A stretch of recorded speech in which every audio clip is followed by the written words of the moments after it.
Just in, Ford replied to Trump's tariffs by leaving the U.S., and no one saw this coming. A quiet move in Washington just set off a chain reaction at America's oldest automaker. What's next could shake the U.S. car market to its core. Let's get to Ford. American-bred Ford now on the hunt for real estate, possibly outside the U.S. Ford announcing it is going to move the manufacturing of its Focus and its C-Max from Wayne, Michigan to a new location.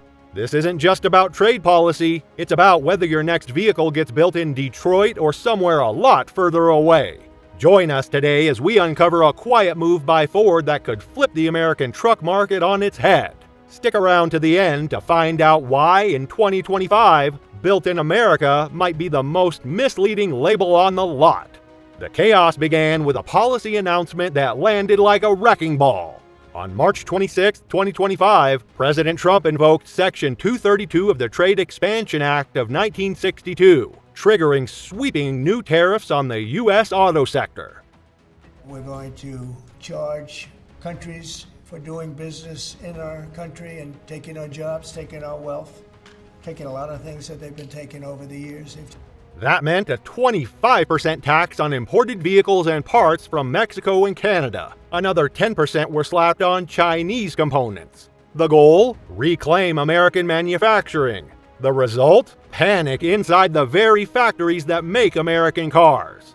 For Ford, it wasn't political, it was existential. Nearly 60% of the parts in a US-built Ford come from Mexico or Canada. We're talking transmissions from Hermosillo, steel and aluminum from Ontario, and wiring harnesses that cross the border 7 times before assembly. One broken link and the whole machine halts. And that's exactly what happened. Analysts warn that the tariffs alone would add $2,000 to $4,000 to the cost of a single vehicle. Ford's internal numbers back that up. Absorb the cost, and it bleeds billions. Pass it on, and your average Ford Edge jumps from $38,000 to $42,000. A Mustang Mach-E crosses $60,000, and that's before interest. Imagine walking into a dealership tomorrow and realizing the same car just jumped $4,000. Would you pay it or walk away? But here's where it gets personal. The pain didn't hit boardrooms first, it hit suppliers.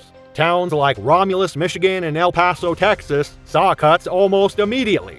Not from Ford directly, from the small plants that feed Ford's supply chain. Places with no media coverage, no protests, just silence and pink slips. Seen your local plant shrink? Know someone who lost hours or shifts? These quiet layoffs aren't just numbers, they're happening in towns like yours. That's how collapse starts, quietly. The phrase "Built in America" still sells trucks, but here's the truth no one says out loud. There is no 100% American car, not even close. Ford, Chevy, Tesla, every vehicle on the lot is a jigsaw puzzle made from global parts stitched together across dozens of borders. A modern vehicle has over 30,000 components, many of which are made in over 40 countries. Even a Ford assembled in Kentucky might still be 50% foreign under the hood.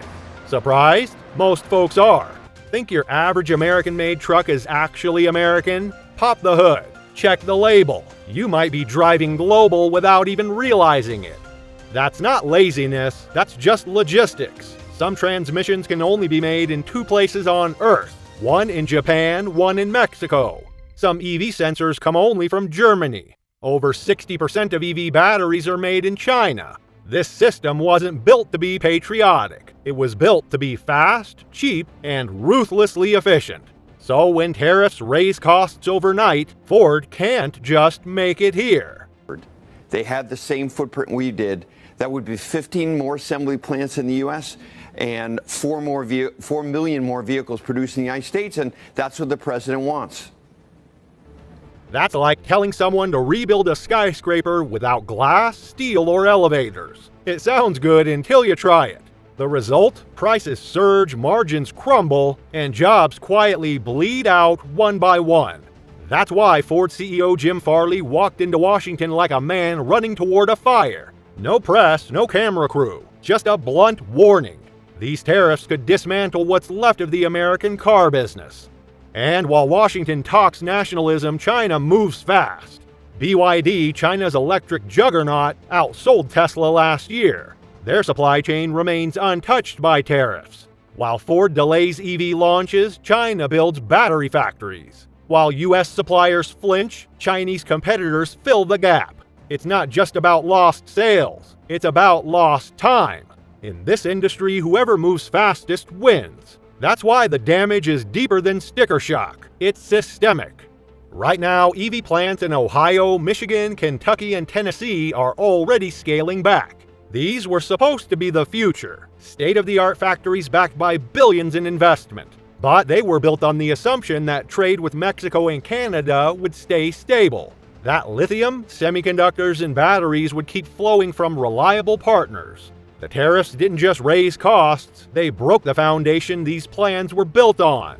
And the cracks are spreading fast. A Ford Explorer that cost $44,000 last year now crosses $48,000.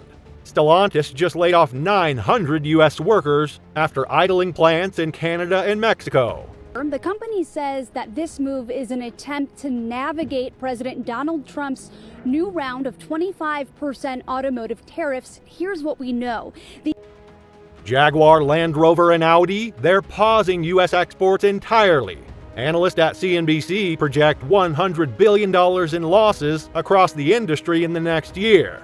But that's not the worst of it. The real damage is happening in the towns that don't trend on Twitter. In Ohio, Ford's new battery plant is only half started.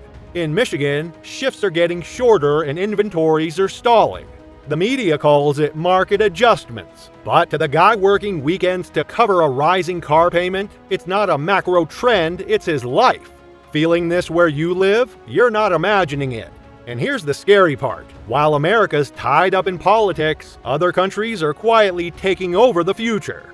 Germany's locking down EV supply deals. South Korea's buying lithium mines. China controls 75% of battery material processing. They're not waiting, they're exploiting.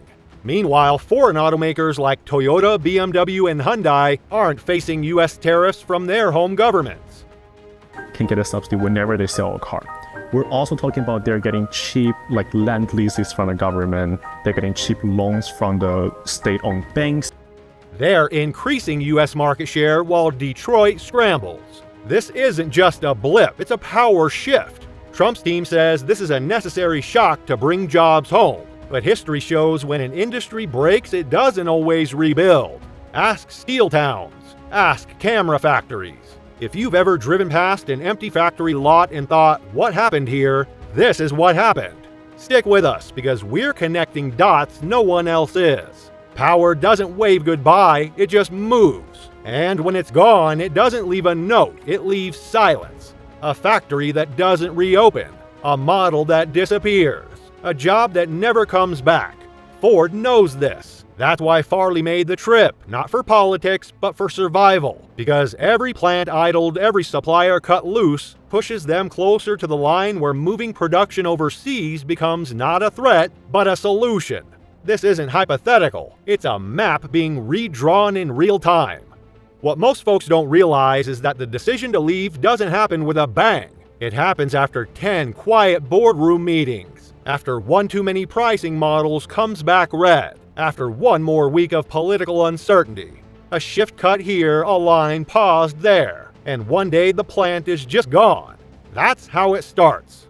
If you're watching this, you're not most people. You're paying attention while it still matters. That $50,000 SUV, that's not just inflation, that's tariff math. That empty dealership lot, that's what a fractured supply chain looks like. And if you think this ends with Ford, think again. This pressure is already building in food, housing, energy, and healthcare. Quiet moves behind closed doors. And every one of them will feel normal until they don't. So what can you do? First, stay informed. Watch Ford's earning calls, not just their commercials. Second, don't get caught flat-footed. If you're thinking of buying, consider how delays or price hikes might affect your timing. And third, pay attention to where your car is really made, not just assembled, sourced. Because that's where this story goes next. What do you think? Is Ford bluffing or are we watching a slow-motion exit from American soil? Drop your take in the comments and hit subscribe for more straight talk analysis on the auto industry, policy moves, and what it all means for real drivers like you.